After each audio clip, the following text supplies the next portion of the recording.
Assalamualaikum class 5, take out your book Amazing Science, unit number 2, reproduction in living things. Reproduction in frogs, मेंढक में तौलीद का अमल. In the rainy season, बारिशों के मौसम में, द फीमेल फ्रॉग मादा मेंढक लेज एग्स इन अ पॉन्ड, तालाब में अंडे देते हैं. And these eggs stick to each other, ये अंडे एक दूसरे के साथ चिपके हुए होते हैं. In a type of jelly, jelly की शक्ल में. एंड आर कॉल्ड स्पॉन, और इनको स्पॉन बोलते हैं. आफ्टर 10 days, 10 दिनों के बाद, the jelly around the eggs, jelly जो होती है वो मेल्ट हो जाती है. And a tiny baby frog called a tadpole comes out, और छोटा बच्चा टेडपोल बाहर आ जाता है. इट हैज़ अ हेड, इसका एक सर होता है. एंड अ टेल, इसकी एक दुम होती है. And its body is long, और इसका जिस्म लंबा होता है. The tadpole attach itself to a water weed, tadpole अपने आप को पानी में किसी पौधे के साथ चिपका लगा देता है. एंड कीप्स ऑन ग्रोइंग, और उसी पौधे के पास भरता रहता है. Gills start growing after 4 weeks, 4 हफ्तों बाद गिल्स बनना शुरू हो जाते हैं.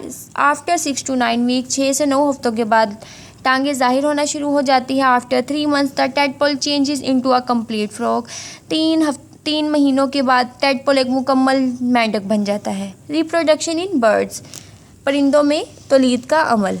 मोस्ट बर्ड्स, तकरीबन परिंदे, बिल्ड नेस्ट, घोंसले बनाते हैं. In which the female lays 2 to 4 eggs, जिसमें मादा 2 से 4 अंडे देती है. Each egg has a hard outer shell, हर अंडे की बाहर वाली जिल्द सख्त होती है. The female sits on the eggs, मादा अंडों के ऊपर बैठती है. टू कीप वार्म दैम, उन्हें गर्म रखने के लिए. आफ्टर 2 to 4 weeks, 2 से 4 हफ्तों के बाद, द एग्स हेच, अंडे टूटते हैं. एंड बेबी चिक्स इमर्ज, और छोटे चूजे बच्चे बाहर आ जाते हैं. They are covered with small feathers, वो परों के साथ, छोटे छोटे परों के साथ ढांपे हुए होते हैं. And their eyelids are closed, उनकी आंखें बंद होती हैं.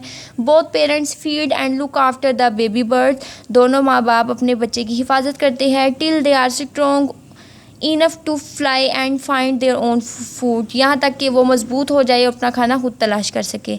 इन सम बर्ड्स, कुछ परिंदों में, सच एज द चिकन, जैसे कि मुर्गियाँ, the chicks can run about, छोटे चूजे भाग सकते हैं. As soon and find food after hatching, but they stay close to their mother for some time, अंडे में से निकलने के बाद, लेकिन फिर भी वो कुछ वक्त के लिए अपनी माँ के पास रहते हैं. रिप्रोडक्शन इन मैमल्स, मैमल्स में reproduction. In humans and other mammals, इंसानों में और दूसरे मैमल्स में, the female gives birth to babies, मादा बच्चे पैदा करती है. As soon as the baby is born, जैसे ही बच्चा पैदा होता है, it begins to feed on mother's milk, वो माँ के दूध पर भरता है. Both parents look after the baby, दोनों माँ बाप बच्चे की हिफाजत करते हैं. When the young animals are strong, जैसे ही छोटा बच्चा मजबूत हो जाता है. To find enough to find their own food, यहाँ तक कि वो अपना खाना खुद तलाश कर सके. दे लीव देयर पेरेंट्स, वो अपने वालदैन को छोड़ देता है. Accept in the case of human, लेकिन इंसानों में ऐसा नहीं होता. Who do not leave their parents, वो अपने वालदैन को नहीं छोड़ते. अनटिल दे आर एडल्ट, यहाँ तक कि वो बड़े हो जाते हैं, फिर भी नहीं छोड़ते. अ काऊ इज़ अ मैमल, काऊ एक मैमल है. वो जानवर जो बच्चे पैदा करते हैं उन्हें मैमल्स कहते हैं. ओके स्टूडेंट्स, अल्लाह हाफ़िज़.